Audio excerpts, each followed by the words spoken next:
Music is very important to me.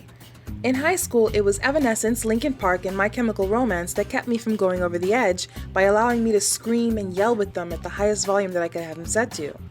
It was their music that I avidly collected in every way, shape, and form, and it was MCR's concerts that I dreamed of going to.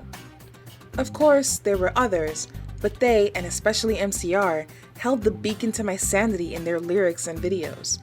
I'm sure you can relate. And over the years, there have been other bands, other lyrics, other videos, and other close calls, but none have come close to taking MCR's place as my number one band, as the artist that I'm about to mention. She's being very dramatic. For good reason, but I have to tell a story before I get into what happened over this weekend. I mentioned this in my previous video, so it shouldn't be a surprise for you to know that I was engaged to a man we'll call Gajeel. Man, you couldn't have gotten any more creative with that, huh? Shush. Anyway, things happened between Gajeel and I. Things happened to us within ourselves, and we just weren't the same people we were when we met each other. Our priorities were different. Our stances changed. And after 3 years, and finally coming to realize that I wasn't as valued as I once was, I decided to call things off. My timing was impeccable, though. She had an event to go to the very next day. Smart, really. Calling off an engagement the day before going out of state to something like Warped Tour. Yeah, that's what I did to myself. I broke up with my fiancé the day before Warped Tour. I went to the one in Holmdel, New Jersey, at the PNC Bank Arts Center, and it was a rough day. Right from the second we woke up, I could tell it would be one of the hardest days of our lives. It was hot. We got lost on the way there, and we'd run out of cigarettes. But we got them packed right before meeting up with my friend Josie and her boyfriend, and we figured out how to get there from Penn Station, so, with a heavily made up but very tired and puffy face, I went with them down to Holmdel to this magical place that would be known as Warped Tour. Again, my first. All your vlogs seem to involve firsts. I know, it's weird. It was pretty fun, but it reminded me a lot of the last Comic-Con that I went to. It was overcrowded and just a little bit suffocating. It was also directly under the scorching hellfire that is the sun, burning us alive to the sound of Never Say Never and Pierce the Veil. Yeah, it was pretty hot. There was about an hour where Josie and I just sat near a bush on some random corner not wanting to move. She'd almost fainted, and I wasn't feeling too great myself. We'd only seen 2 bands perform at this point, and neither were in my tippy tops. We were still waiting for Pierce, and I was waiting for Black Veil Brides, which wasn't happening until later that night. You actually admit to the internet that you like Black Veil Brides. Good for you. Hey, listen, Andy Biersack is the embodiment of attractive. Have you heard that voice? Please. Andy Biersack is not Black Veil Brides. Andy Biersack is his own person. Who just so happens to be the lead of Black Veil Brides. God, shut up. Anyway, we spent an hour by the bush hugging the shade and waiting for her boyfriend, that lovely, amazing man, to return with food. Because there was no way either of us were waiting on that hellish line. Afterwards, he wanted to see a band that was going up soon, and I was starting to feel a little, well, depressed. The word is depressed. In the deepest meaning of the word. I didn't want to move anymore. The heat wasn't really helping, and all I wanted to do was crawl under a rock and die. I started to wonder what Gajeel was up to, and I was tempted to text him, but I decided against it. She's lying. Her phone died. So, on our way to this band that I don't remember, we were walking past this little stage that happened to be in between a few other stages. Josie and I had just come out from one of those water tents that people use to cool down when I heard an acoustic guitar.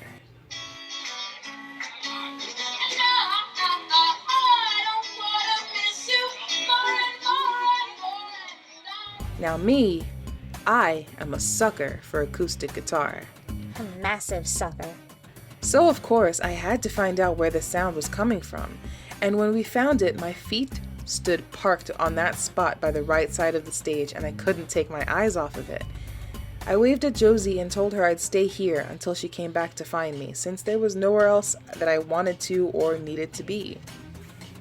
The very first song I'd heard her sing was I Don't Want to Love You. Talk about perfect timing, right? It was like a movie moment. You have a lot of movie moments. I mean, that happens when you're a dramatic person. With an equally dramatic life. But this happened organically. It's not like I knew she would be there. I had no idea who she was. But she sang, and I heard the effort she put into it. The way her voice cracked, the strain in her lyrics, it kind of felt like she was singing for me in a way. Every song, and just about every lyric. What It Is About You was the song in particular that made me emotional and ended up being my favorite of the set, along with The Book of Love.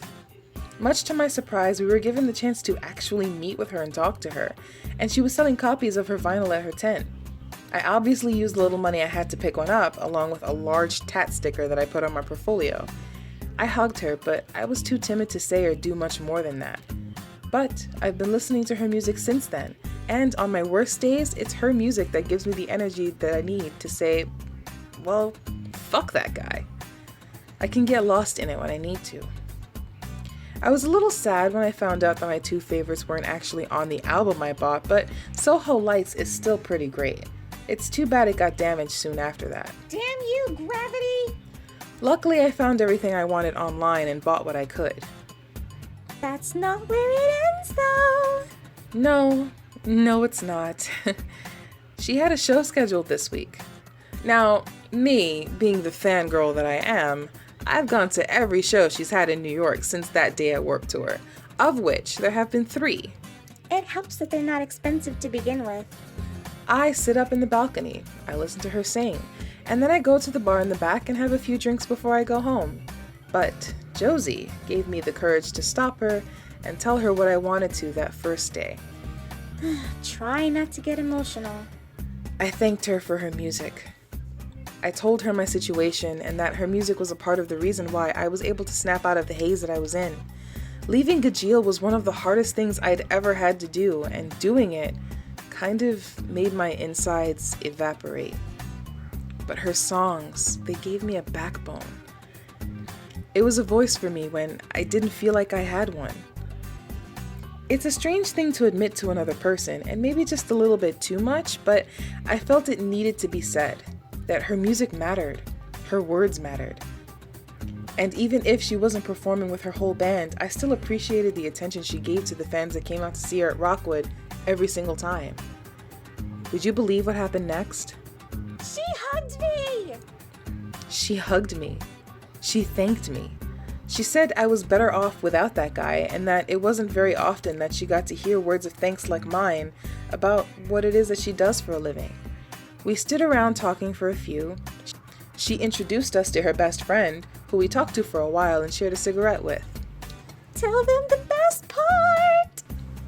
Now, when she sees us at her shows, she actually recognizes us and never passes up the opportunity to stop and say hi. It's a gratifying feeling to know that I admire someone so chill. And pretty. Momo. And talented. Momo. And awesome. Momo, shut up. This past weekend was especially cool because I'd actually gotten a chance to show her some of what I do. Not that I think it's impressive at all, it's just a bunch of doodles, but she said it was cool. She even told me to shoot her a message so that she could take a look at it later. She hasn't responded yet, though. Yeah. But she's a rock star. We'll get over it. A rock star who knows us! By name! And I'm on cloud 9 about it.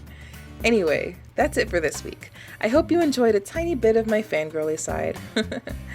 So, who's your favorite artist, or what's your favorite song from them? Have you ever met them? I've always been one to believe that it's not best to meet your heroes, but this actually turned out pretty cool. Don't forget to like and subscribe for more Draw My Vlogs. I'll be posting them every Friday or Saturday. Anyway, until the next video, see you then!